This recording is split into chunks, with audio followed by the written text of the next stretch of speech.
Good morning, Wright State University, and welcome to the Wright Morning Show on WWSU.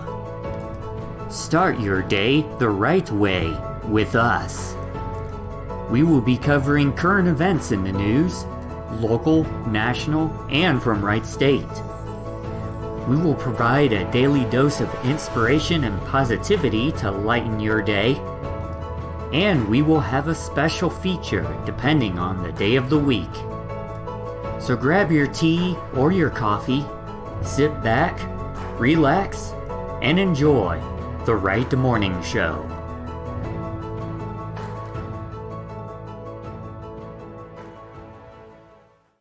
Good morning, everybody, and welcome to the Wright Morning Show on WWSU 106.9 FM. We were gone for a couple of days because I was not feeling well, but we are back. It is Friday, October 1st, 2021.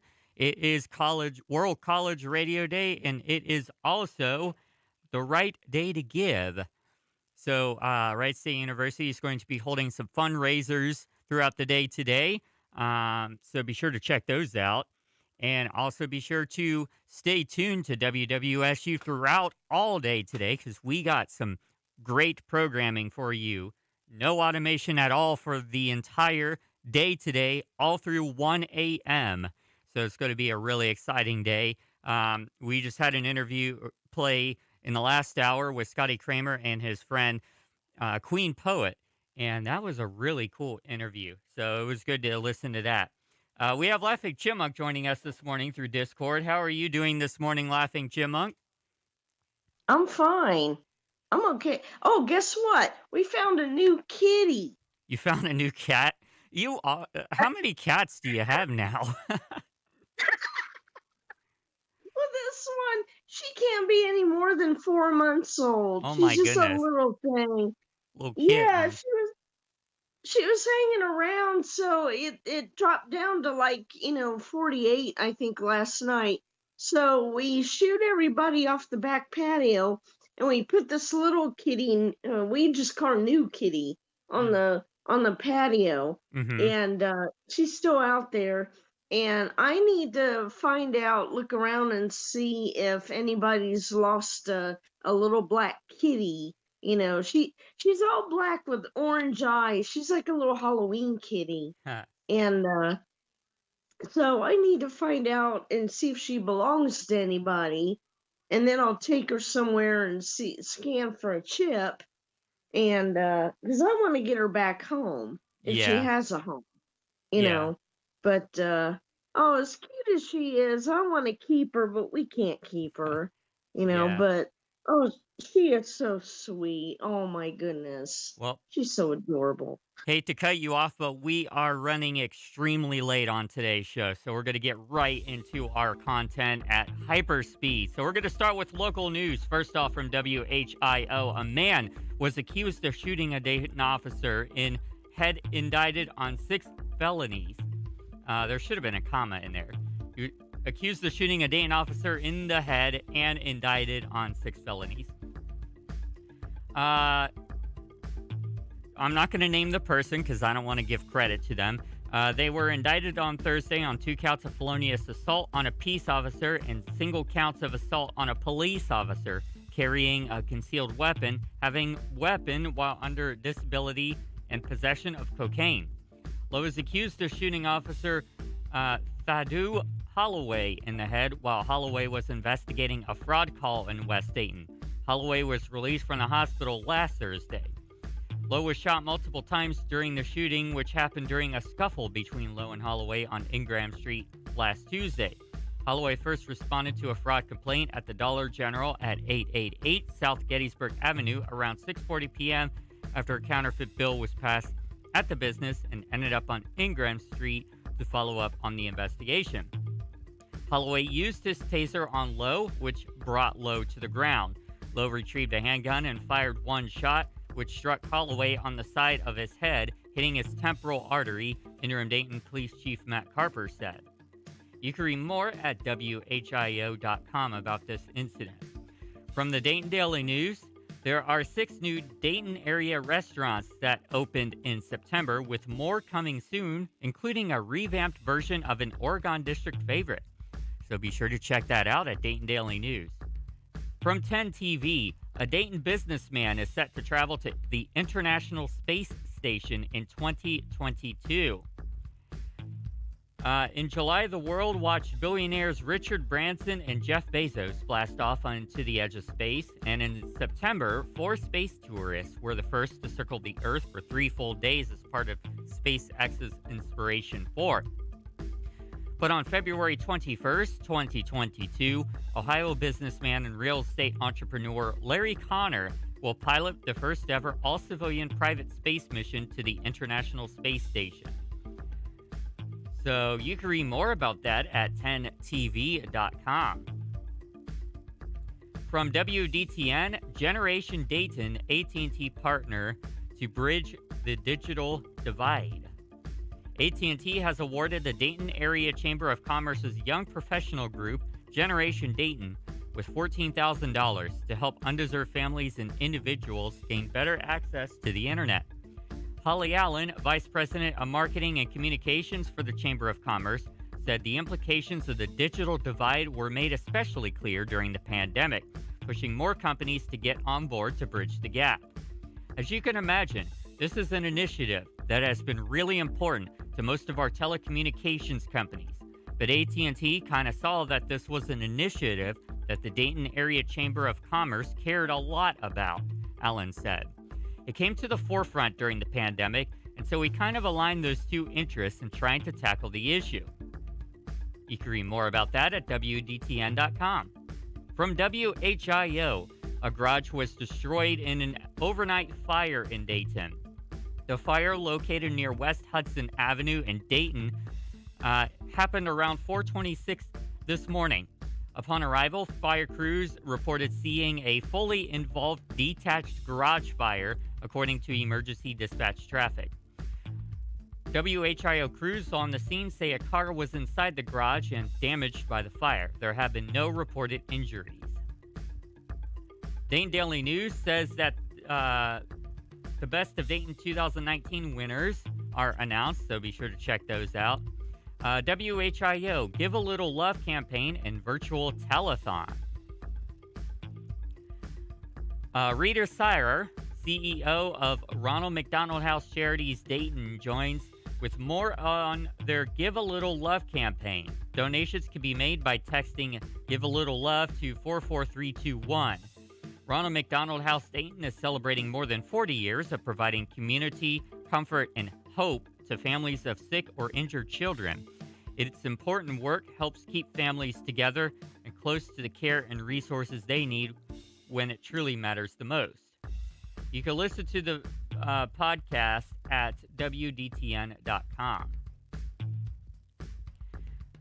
The Dayton Business Journal has an article about DBJ-affiliated podcast with Dan Edwards, which focuses on Wright State University's President Susan Edwards, so be sure to check that out.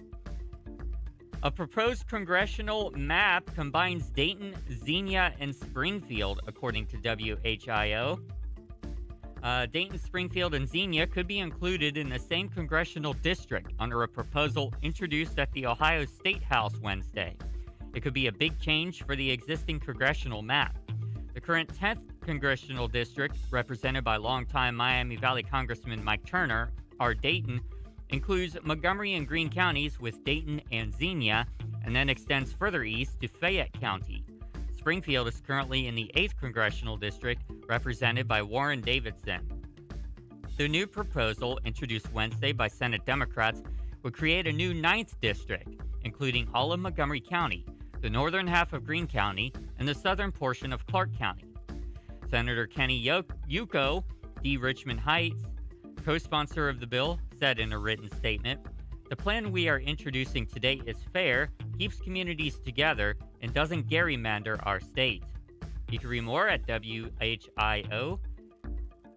We're going to now move on to global and national news, but first off, we're going to start off with the New York Times.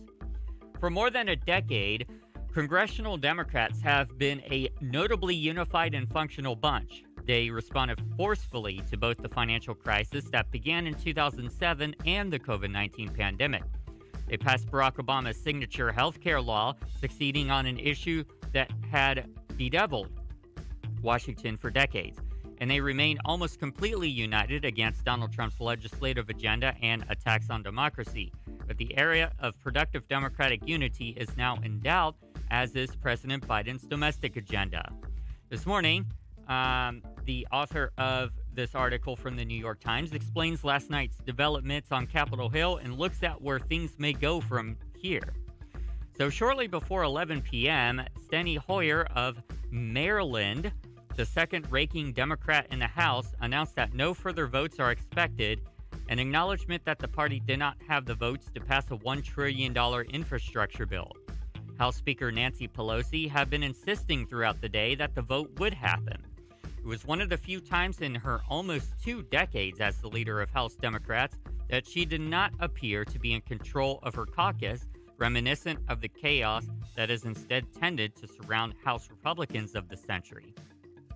It's a serious setback, Carl Hulse, the Times' chief Washington correspondent, told the New York Times. But I don't think it's the end of the effort.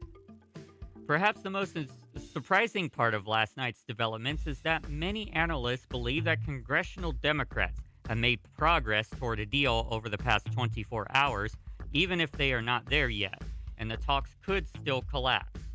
You can read more about that from the New York Times. Other headlines for today from the New York Times include the following. Biden signed a short-term spending bill that averted a government shutdown. It also provided emergency aid for Afghan refugees and disaster relief. 3 Democratic Congresswomen share their abortion experiences with a House panel, including Cori Bush of Missouri, who said she got pregnant after being raped as a teenager. In a combative speech, Justice Samuel Alito defended recent Supreme Court shadow docket rulings, including one on abortion. The Supreme Court agreed to hear a campaign finance law case that was brought by Senator Ted Cruz. South Korea and Japan, whose vaccine campaigns started slowly, have given shots to a greater share of people than the U.S. as of now. Only 34% of U.S. parents support vaccinating their children, which is up from 26% in July. The British police officer who murdered Sarah Everard, 33, after falsely arresting her in March, was sentenced to life in prison. The German police arrested a 96-year-old former concentration camp worker after she tried to skip a hearing. Ethiopia ordered the expulsion of UN officials who sounded the alarm about the humanitarian crisis in Tigray. A federal database has undercounted police killings in the U.S. by more than half over the past 4 decades, according to a study. Teen vaping fell in the U.S. for a second straight year in a row. A Yale professor resigned as head of a prestigious program, saying conservative donors were inappropriately trying to influence academic content. North Carolina Courage, a women's professional soccer team, fired their head coach after former players accused him of sexual coercion. And now we're going to go to Cheddar News Need to Know.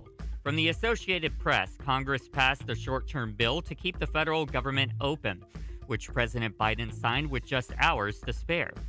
This averts one crisis as Democrats continue to negotiate with Republicans on raising the debt ceiling and among themselves on the 2 big spending bills that make up Biden's economic agenda. The infrastructure vote was postponed but could happen today.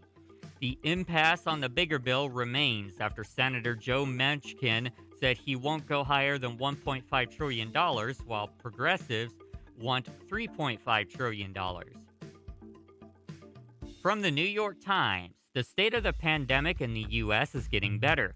New cases are continuing to steadily decline, especially in the southern states hit hardest by the Delta wave.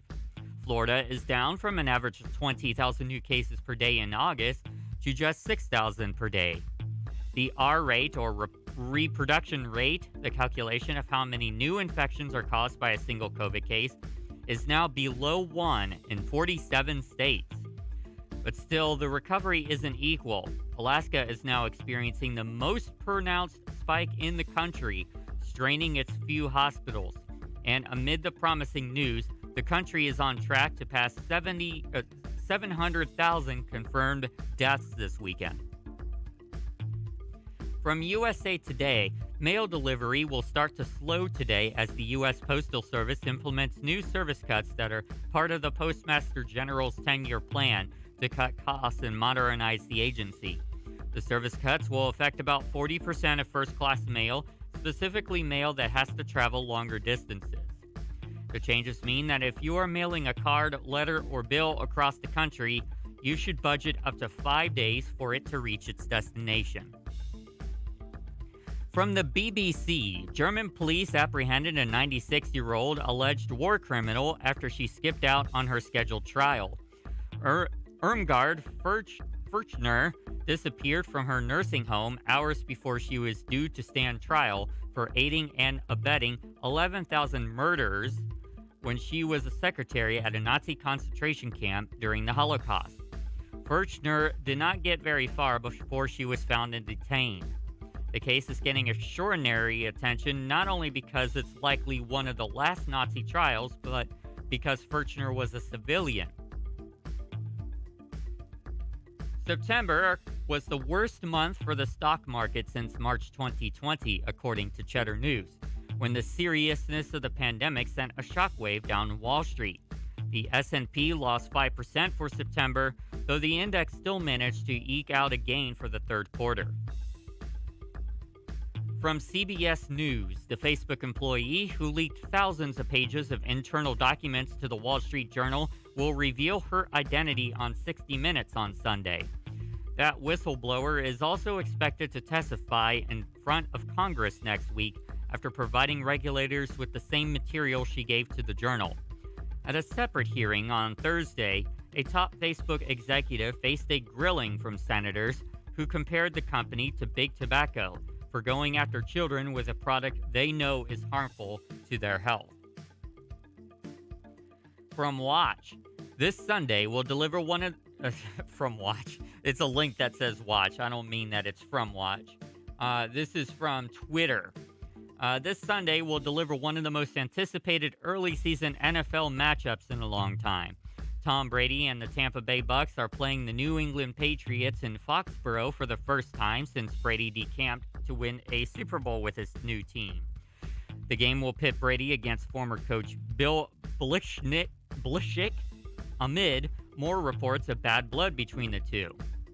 There are memes galore ahead of the showdown, and NBC's so excited that they licensed an Adele song for the promo.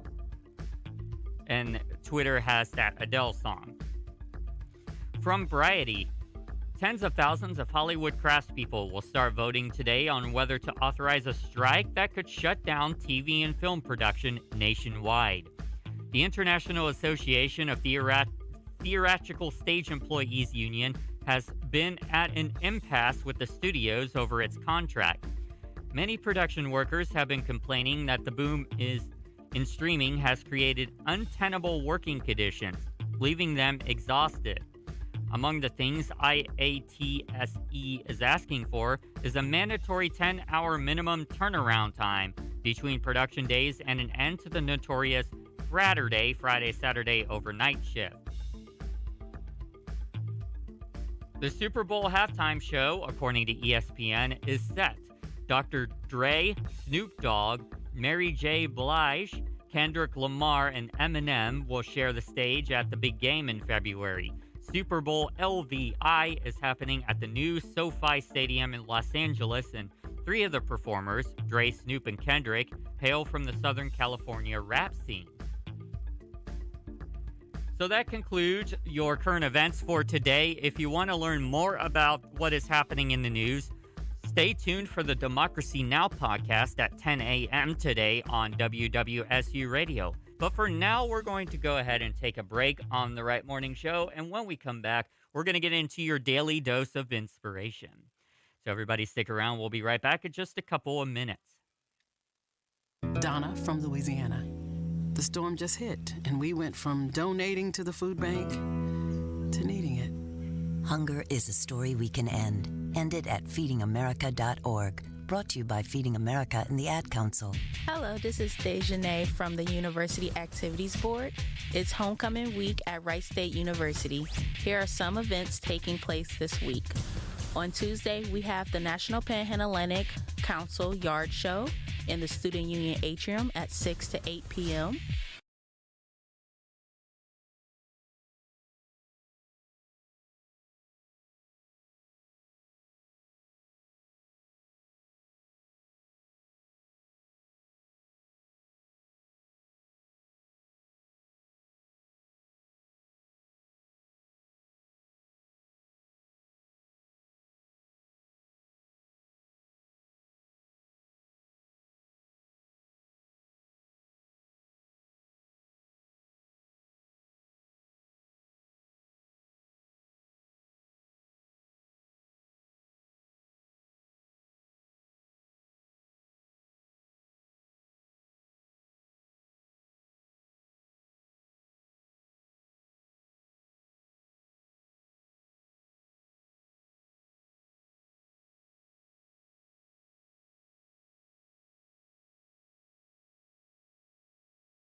And we're back to the Wright Morning Show on WWSU 106.9 FM.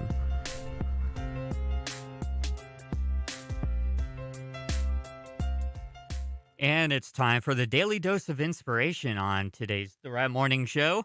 So today's topic comes from Tiny Buddha. If it brings you joy, it is not wasting time. And this is from Leslie Ralph. But first, a quote from Thich Nhat Hanh. At any moment, you have a choice that either leads you closer to your spirit or further away from it. Starting the article, when I was a kid, I wanted to be an Olympic figure skater or an artist for Disney or maybe even a musician. I wanted to be a songwriter and choreographer. I wanted to I made up roller skating routines in the driveway to Tiffany and Paula Abdul. I filled notebooks upon notebooks with illustrations. And if you were to ask me to describe myself, I might have said happy, or I would have chattered on about my dreams and all the interesting things that I liked. Ask me today, and just like any other adult, my automatic response would probably be something along the lines of what I do and how hard I work, as if I'm interviewing for a job.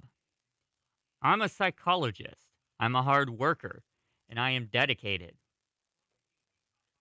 Somewhere around junior high, my identity shifted from happy and interested in everything to being studious and serious about everything. Until very recently, I wouldn't have thought to describe myself as joyful, creative, or inquisitive.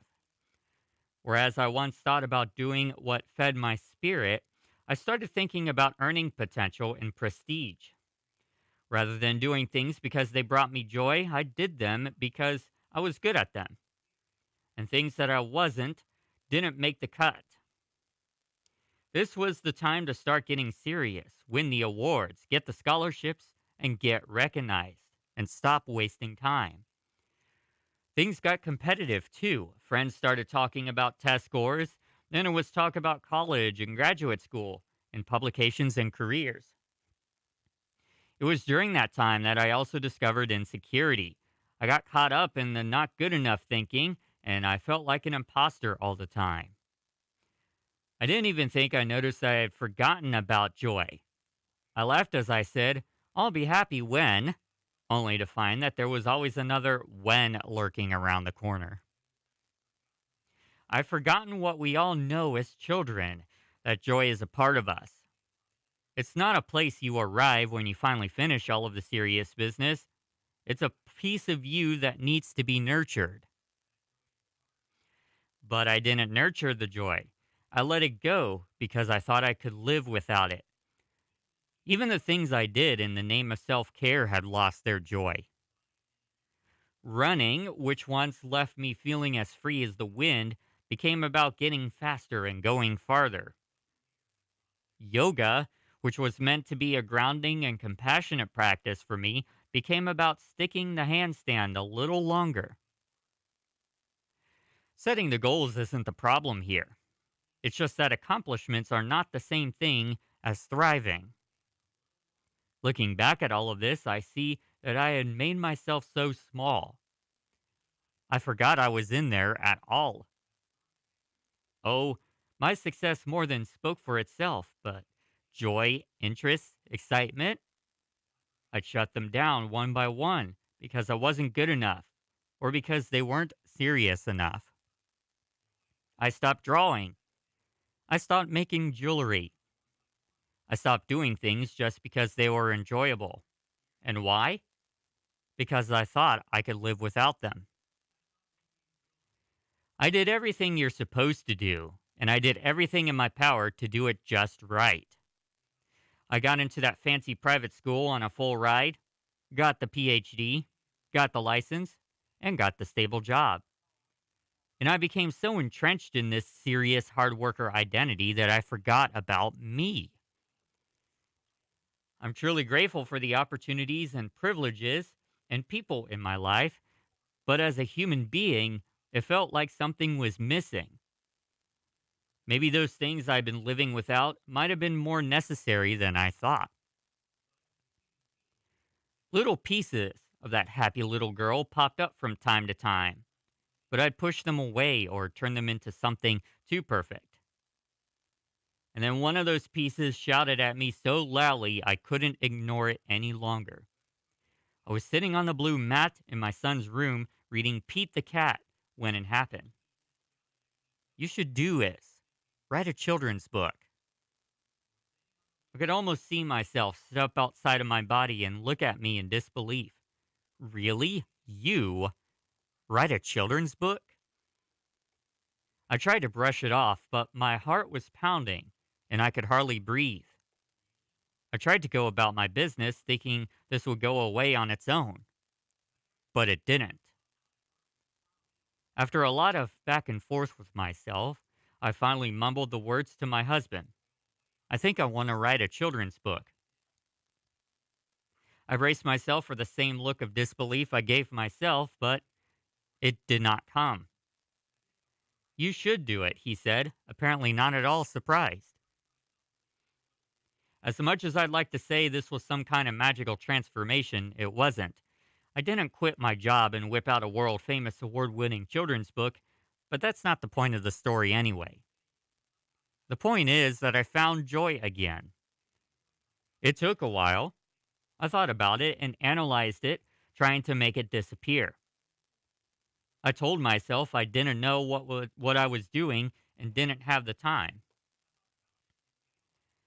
The thought stuck with me, though, growing louder and louder, until under the cover of darkness in the early morning hours, I pulled a sheet of paper from the printer, sharpened a pencil, and sat down. Like one of these scenes from a movie when someone who's had amnesia suddenly remembers their entire life, the memories of all the things I thought I could live without came flooding back. Have I really been living without this all this time? I filled pages upon pages with illustrations. I made up rhymes and stories. And do you know what happened? I didn't just feel joy. I felt free. I could probably go on living without this, but now I see that I don't have to. I didn't need to quit my job. I didn't neglect my children. The house didn't crumble at my feet. Pursuing this didn't need to make me a cent, and I didn't even need to be very good at it. Because it was always about joy, and that's not something I want to live without anymore. Living with joy doesn't hurt anything. It doesn't diminish your drive or ambition. It doesn't make you less intelligent, and it sure doesn't make you any less important. Living with joy makes you free, and that freedom reminds of everything that is possible, even the serious things. On the outside, my life probably looks pretty much the same since that night I sat on my son's blue mat, but on the inside, everything is different. Since then, I found that little girl that I didn't even know had gone missing. I remember the roller skating routines, designing t-shirts, setting up photo shoots in the living room, and sitting on the edge of my seat, holding my breath, watching decorating shows. I remember what it feels like to be happy and excited and inquisitive. And now I get it. Just because you can live without something doesn't mean you have to. So now we're going to kind of turn it over to Laughing Chipmunk. Are you still with us? Yeah, I'm here. So there's a few questions that the author of this article asked, and I wanted to ask you. So what piece of joy have you been telling yourself you can live without and therefore neglecting? What was that again? A piece of what? Joy. A piece of joy? Yeah, so what is something that you enjoy doing, but you've been avoiding doing because you think you can live without it, or that, there's something more important there's things that are more important that you got to do? Uh, Sometimes I think I can live without my Envisioneer interior, virtual design program. Mm-hmm. I'll get to playing with it and I'll be like, I can be doing this or doing that, more important things right now, but in some ways I'm like, oh, I can live without it. And, I go days and weeks without, messing around with it. But then on the other hand, it's like, oh, I wouldn't want to be without it. I want it to be always there in case I want to go back to it. Yeah. And then not only that, but we like Rich, for those who don't know, is is Laughing Chipmunk's husband.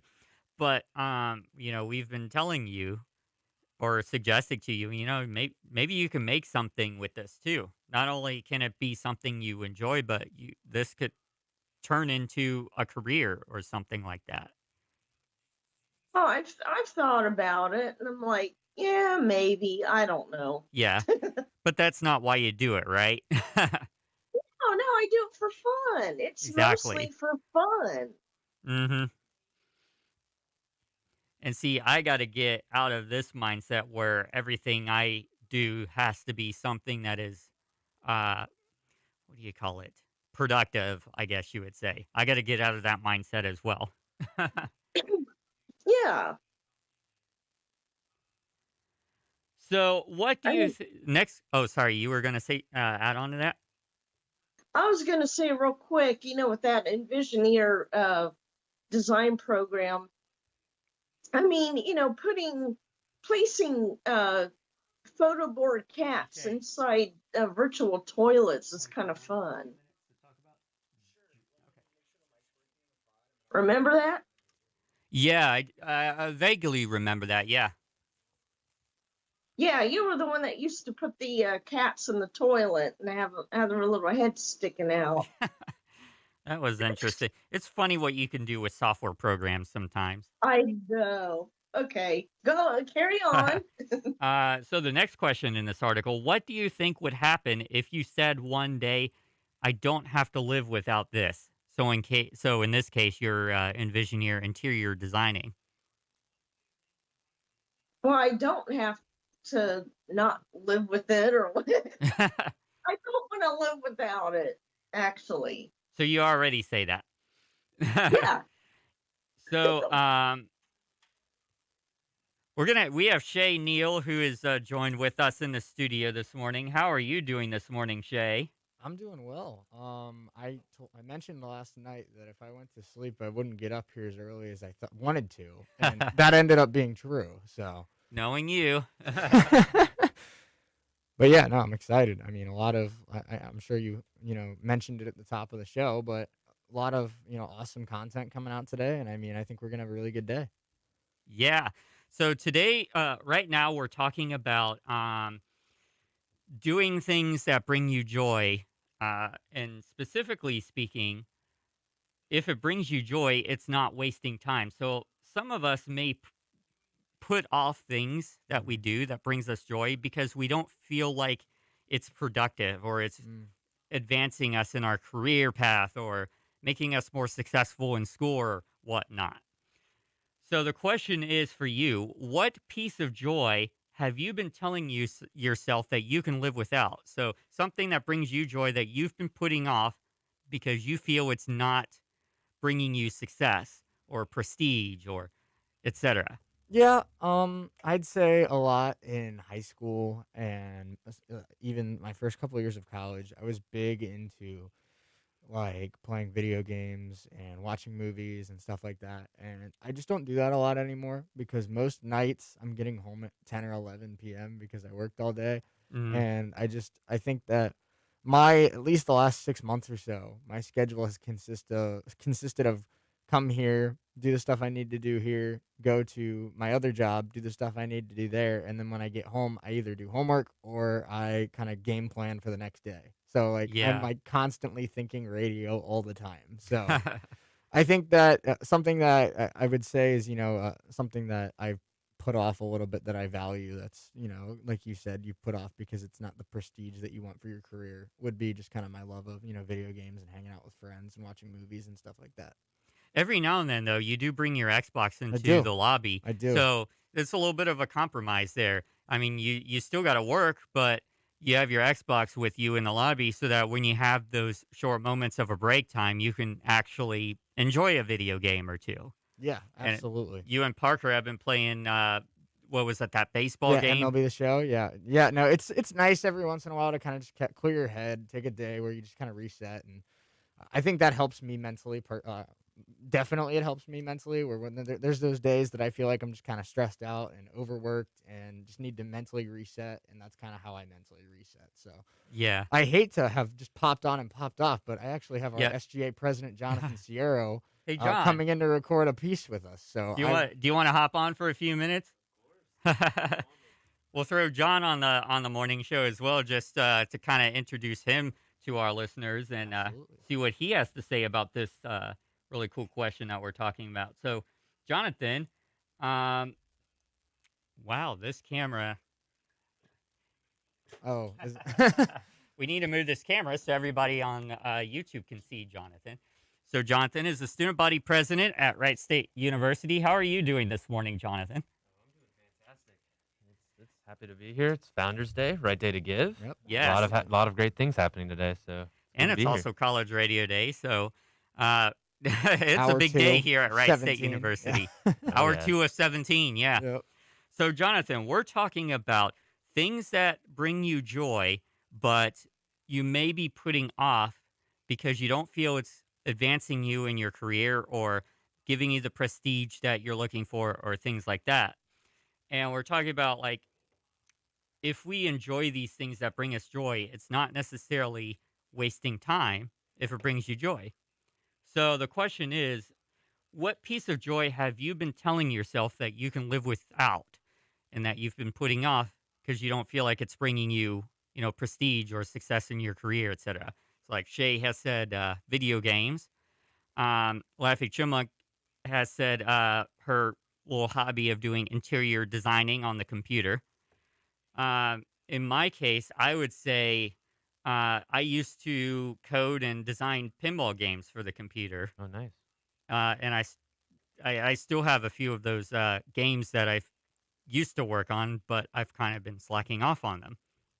So I want to hear what you have to say, Jonathan. Yeah, so I definitely feel Shay with those video games. I mean, I grew up playing Call of Duty in high school, and then over recent times, I've actually switched over to League a little bit, but haven't really been playing much recently just because school's been crazy. But on top of that, something that I used to do a lot back in middle school and high school, and I've sort of stopped doing as I've gone to college, is reading books.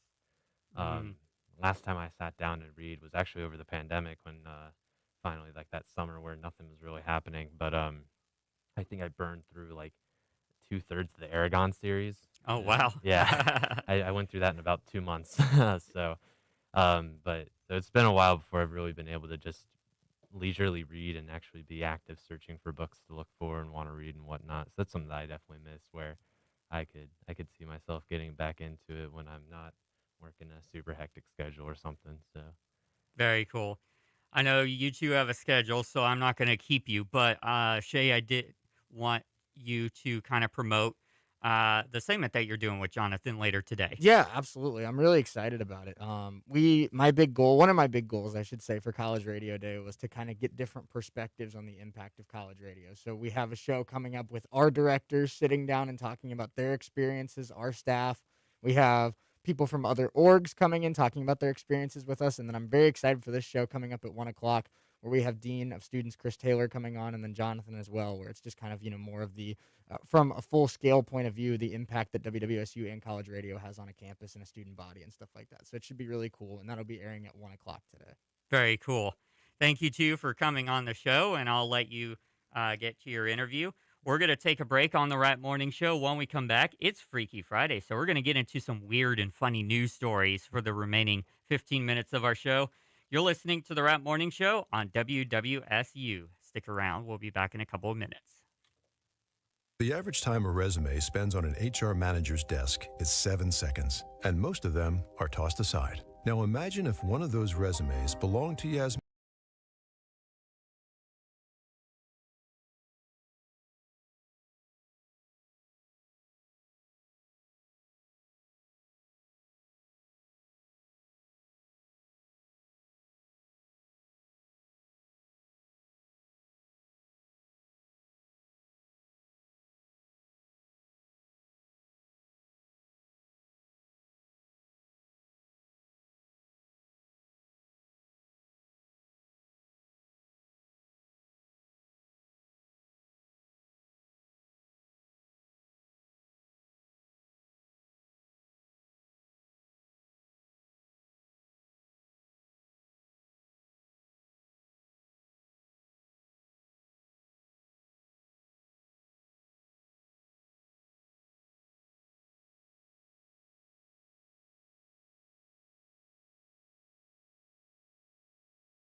And we're back to the Right Morning Show on WWSU 106.9 FM.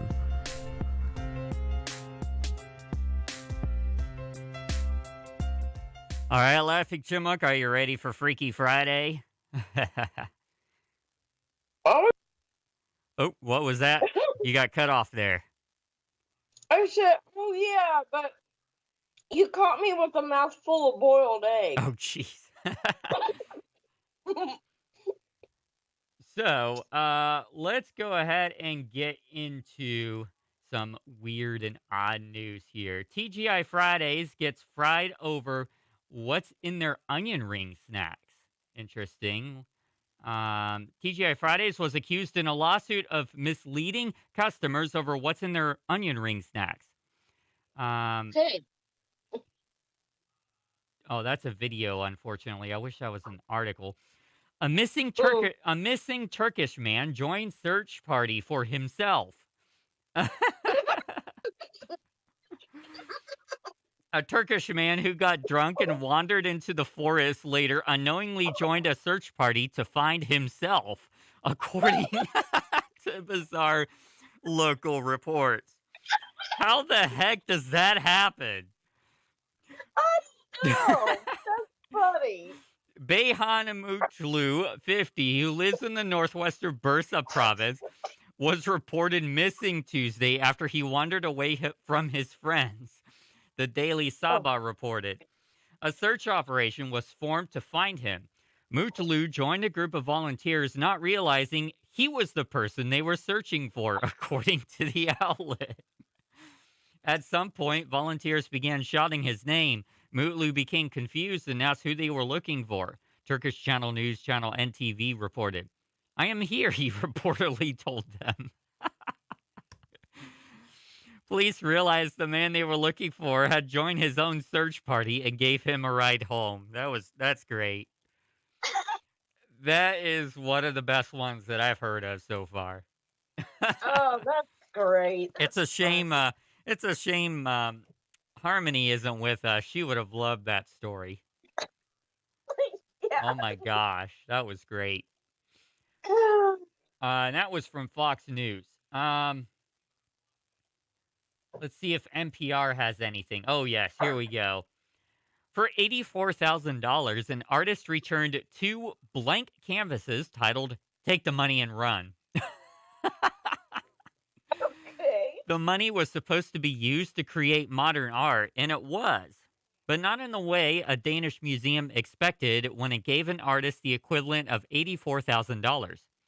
In return, it received 2 empty canvases. The artist, Jens Hanning, said the blank canvases make up a new work of art titled "Take the Money and Run," that he calls a commentary on poor wages. One thing it's not, he says, is a theft. It's a breach of contract, and breach of contract is part of the work, he said, according to Danish public broadcaster DR. The work is that I've taken their money, Henning stated. The Kunsten Museum of Modern Art in Aalborg isn't satisfied with that explanation, but that hasn't stopped it from displaying the 2 canvases as part of its exhibition called Work It Out, which explores people's relationship with work. Hanning took the money as part of an agreement with the Kunsten, which says it loaned Hanning more than 500,000 kroner so he could frame the cash in a reprise of an earlier artwork. The artist had previously used 2 canvases, one larger than the other, to illustrate the gap in average annual incomes in Denmark and Austria in concrete terms, or more accurately, in paper. Henning sent 2 large crates to the museum as it prepared to mount the work-themed show that opened last weekend. But when staff members opened the boxes, they were surprised to find 2 blank canvases. I actually laughed as I saw it, Kunsten CEO Lasse Anderson said in an email to NPR, adding that the museum first suspected things might not go as planned when Hanning told them that he had created a new piece of art with the title, "Take the Money and Run." The delivery quickly provoked a flurry of emails and messages at the museum. Anderson says that while Hanning's initial work converted money into art, the new work reminds us that we work for money. It also adds a new twist to the debate over how an artist's work should be valued, he said. You can read more at npr.org. That's pretty interesting. Mm-hmm. I will say, though, in fairness, I think he deserves the $84,000 for coming up with the idea, at least.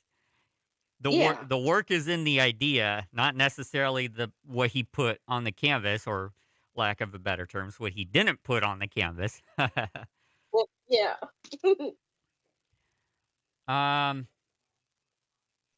Let's see what other news here. Rare Pokemon Oreos are selling for thousands of dollars on eBay. New Pokemon Oreos are giving fans something to get excited about and providing collectors with a new avenue to potentially rake in thousands of dollars. Launched earlier this month, the new Oreo X Pokemon collaboration features the brand's traditional sandwich cookies, this time emblazoned with one of the 16 Pokemon or Pocket Monsters. Each pack includes a random selection of cookies that feature classic characters like Pikachu and Charmander, but also one extremely rare Pokemon, the mythical Mew. And as has long been the case with rare Pokemon cards, the rarest Pokemon cookie of all has become a hot commodity. An eBay search yields dozens of Mew Oreo cookies for sale, with prices listed anywhere from $50 to $10,000 to even $100,000. Some listings promise a mint condition cookie. One claims the cookie was only handled with tongs, while others include photos showing the snack tucked safely in plastic bags. Judging from the items listed as sold, a number of the cookies have gone for as low as a few dollars and for more than $15,000. There are other collectors trying to turn a profit on full packs of the cookies and not just on the rare Mew. While packs of Pokemon Oreos are sold in stores for less than $4, those who miss out on the limited edition snacks and turn to eBay may find themselves looking at prices of $20 or much, much more. You can read more at npr.org. Wow.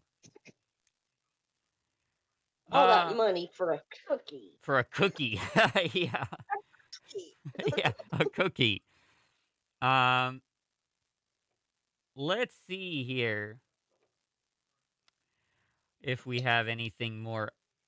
Nope. That's all we have for NPR, because then we get back to the guy who is searching for rare McDonald's buildings, which we talked about on last week's Freaky Friday, which was pretty interesting as well. So we're going to go ahead and stop the segment there and give you a rundown of what is happening here on College Radio Day. So we have 16 hours left, or rather 15, I believe, of College Radio Day.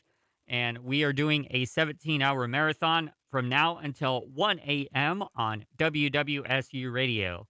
So this segment's it's gonna take me a while to get through all of the programming that we have on the station for today, but here we go. So coming up from 10 a.m. to 11 a.m. is Democracy Now! Get your latest news headlines and special interviews. From 11 a.m. to 12 p.m., we have our staff advisor for the radio station, Debbie Lamp, coming on the air. Old Lady on the Radio is the name of that show, which I thoroughly enjoy. That's the name that she came up with. She will be coming on the air to talk about her experiences at her college station, WOBN, as well as how she's taken those experiences to apply her position here at Wright State as staff advisor of this radio station. Then from 12 p.m. to 1 p.m., we got Laughing Chipmunk is going to be coming back on the air with us, as well as Harmony, who wasn't able to make the morning show today. And they are going to be doing That 80s Show. So they're going to be playing 80s music. Harmony sent me a list of music to gather for her. And they're going to be talking about their experiences from high school radio, WKET, from back in the 1980s. So that'll be an interesting thing to listen to, and I'm excited for that as well. From 1 p.m. to 2 p.m., Shay Neal is interviewing Chris Taylor and Jonathan Sierra, the student body president. Chris Taylor is the dean of students at Wright State University, and he's interviewing them on the importance of college radio to the Wright State community. From 2 p.m. to 3 p.m., we have Parker Testa's The Perspective. He usually does that every Friday. It's a sports talk show, so everybody buckle down for some good sports talk with Parker. From 3 p.m. to 4 p.m., Shay comes back on the air with the WWSU Directors Chat. So each of the 6 directors at WWSU Radio has sat down to discuss their experiences with college radio. From 4 to 5:30 p.m., we have the marketing director, Anna, and the business coordinator of the Guardian Media Group, Dylan, coming on the air, doing a show called The Hotspot. They're going to have some special guests on the show and do a little bit of a question and answer thing. So that'll be interesting. So just some shooting the breeze talk during that show. From 5:30 to Scott Shay Neal coming back on to look at college radio from an outside org perspective. So he's going to be interviewing other student organizations and how they and WWSU Radio work together and how college radio has impacted their organizations. From 7 to 8 p.m., Shay is on the air with Justin Kinner and Kevin Nash from ESPN Radio. Justin Kinner was a former sports director here at WWSU Radio and has since moved on to ESPN. They're going to do an hour of sports talk and other topics, so that'll be interesting. From 8 p.m. to 9 p.m., we have Scotty Kramer coming on for the Fantasy Football Hour to discuss things happening in fantasy football. And finally, from 9 p.m. to 1 a.m., the final 4 hours of our radiothon, we got, coming back after a long hiatus, K-Dean Mr. Boogeyman and the K-Dean Vibe Show. He's going to be finishing off our radiothon with some very upbeat dance and funk and Jamaican music for us to get up and dance to. So we are very excited for that. Laffy Chipmunk, do you have any final words before we sign off for today? Well, just happy World College Day, everyone, and have fun. Yes. All right. With that being said, thank you for tuning in to the Wright Morning Show. We are here every Tuesday through Friday from 9 a.m. to 10 a.m. I did want to give you an update on the Monday Coaches and Coffee Morning Show. That will be beginning on October 11th. So stay tuned for that. Coming up next is Democracy Now! Have a great weekend. We'll see you back on Tuesday on the Wright Morning Show. If you are tired of mainstream radio, then tune in to WWC 106.9 FM, Fairborn, Dayton, Dayton's right choice in